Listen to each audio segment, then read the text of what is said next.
Hello বন্ধুরা, মধ্যযুগের ইতিহাস মানে কি শুধুই তলোয়ারের ঝনঝনানি, ক্ষমতার লোভ আর রক্তের হোলি খেলা?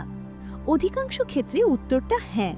কিন্তু আজ আমি আপনাদের বাংলার এমন এক সুলতানের গল্প শোনাব, যিনি ইতিহাসের পাতায় এক বিশাল বড় প্যারাডক্স বা স্ববিরোধিতা হয়ে আছেন।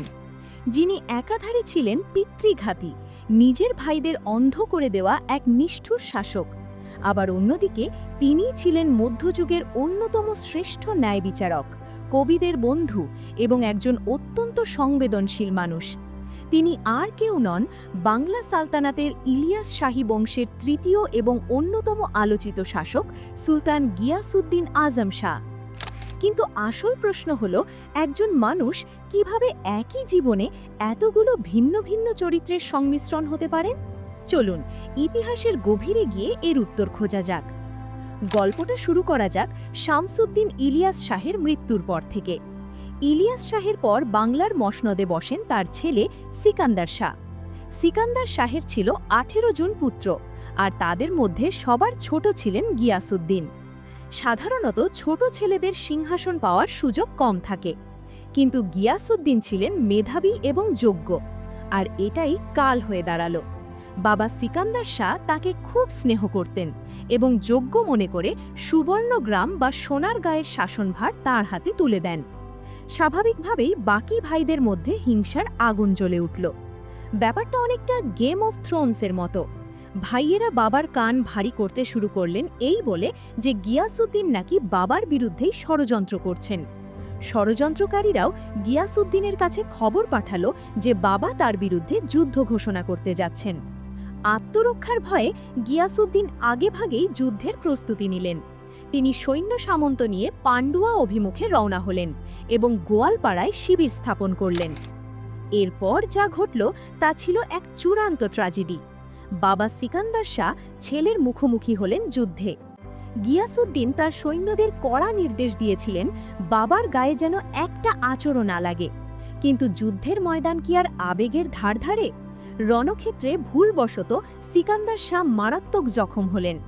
বাবার রক্তাক্ত শরীরের পাশে বসে গিয়াসউদ্দিন যখন কান্নায় ভেঙে পড়লেন, তখন মৃত্যু পথযাত্রী বাবা তাকে বলেছিলেন, তুমি তো রাজ্য চেয়েছিলে, তা তুমি পেয়েছ, এবার নিজের সবটুকু দিয়ে এই রাজ্য রক্ষা করো। বাবার মৃত্যুর পর গিয়াসউদ্দিন সিংহাসনে বসেন এবং আজম শাহ উপাধি নেন। কিন্তু তার মনে ভয় ছিল, ভাইয়েরা যদি আবার বিদ্রোহ করে। তাই মধ্যযুগের সেই নিষ্ঠুর প্রথা মেনে তিনি নিজের বাকি ভাইদের অন্ধ করে দিলেন। ভাবুন তো, যে মানুষটা একটু আগেই বাবার জন্য কাঁদছিলেন, তিনিই ক্ষমতার জন্য ভাইদের অন্ধ করে দিচ্ছেন। সিংহাসন তো পেলেন, কিন্তু শান্তি, সেটা উধাও হয়ে গেল। বাবাকে হত্যার গ্লানি তাকে কুড়ে কুড়ে খাচ্ছিল। পান্ডুয়ার রাজপ্রাসাদের প্রতিটি কোণ তাকে বাবার কথা মনে করিয়ে দিচ্ছিল। এই মানসিক যন্ত্রণা থেকে মুক্তি পেতেই তিনি রাজধানী সরিয়ে নিলেন সুবর্ণগ্রামে বা সোনার গায়ে। আর এখান থেকেই আমরা দেখতে পাই গিয়াসউদ্দিন আজম শাহের দ্বিতীয় অধ্যায়। একজন যুদ্ধবাজ রাজপুত্র থেকে তিনি হয়ে উঠলেন একজন শান্তিপ্রিয় কূটনীতিক। তিনি ঠিক করলেন আর কোনো যুদ্ধ নয়, তিনি রাজ্যের সীমানা বাড়ানোর চেয়ে প্রতিবেশী রাজ্যগুলোর সাথে বন্ধুত্ব করায় মন দিলেন। জৌনপুরের সুলতান খাজাই জাহান মালিক সারোয়ারের সাথে তিনি গভীর বন্ধুত্ব গড়ে তোলেন। চীনের মিং রাজবংশের সাথে তার নিয়মিত যোগাযোগ ছিল। ইতিহাস বলে 1405, 1408 এবং 1409 সালে তিনি চীনে বিশেষ দূত পাঠিয়েছিলেন।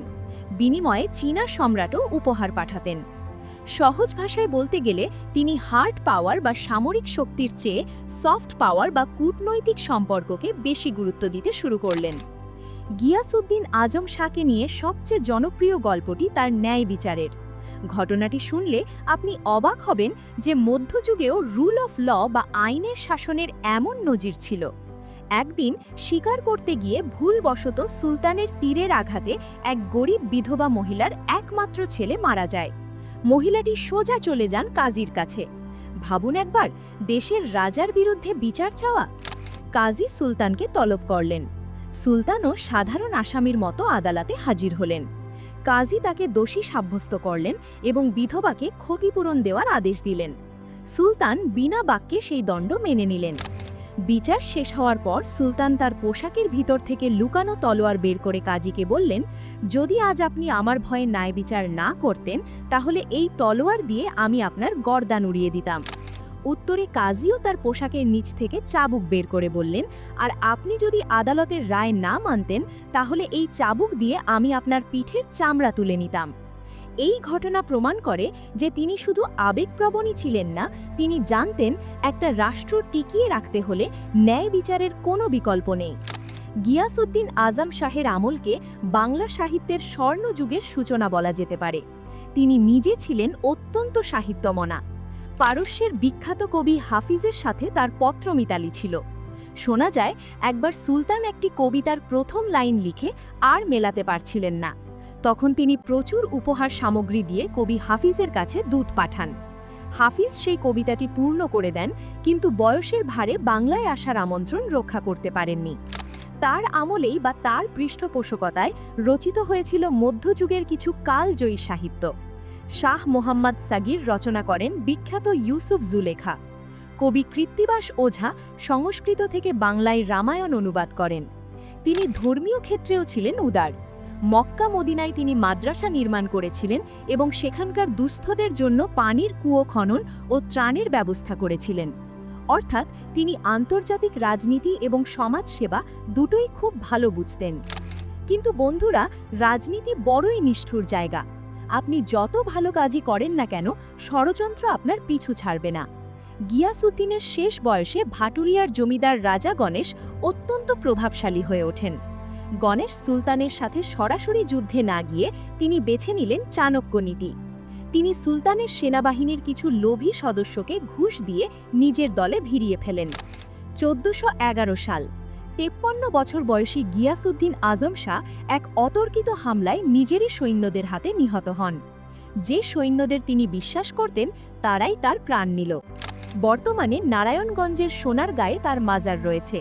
কালো পাথরের তৈরি সেই সমাধি আজও বাংলা সালতানাতের এক বর্ণিল ইতিহাসের সাক্ষী হয়ে দাঁড়িয়ে আছে। তাহলে গিয়াসউদ্দিন আজম শাহকে আমরা কিভাবে মূল্যায়ন করব? তিনি কি একজন পিতৃঘাতী খুনি ছিলেন, নাকি একজন ন্যায়পরায়ণ ও প্রজানুরঞ্জক শাসক ছিলেন? আসলে মানুষ সাদা কালোয় মেশানো। গিয়াসউদ্দিন আজম শাহ দেখিয়েছিলেন যে ক্ষমতার লোভে মানুষ অন্ধ হতে পারে, আবার অনুশোচনা বা গিল্ট থেকে মানুষ নিজেকে সম্পূর্ণ বদলে ইতিহাসের মহানায়কও হতে পারে। তিনি তার ভুল বুঝতে পেরেছিলেন আর বাকি জীবনটা প্রায়শ্চিত্ত করার চেষ্টা করেছেন। আর এখানেই তিনি অন্য শাসকদের চেয়ে আলাদা।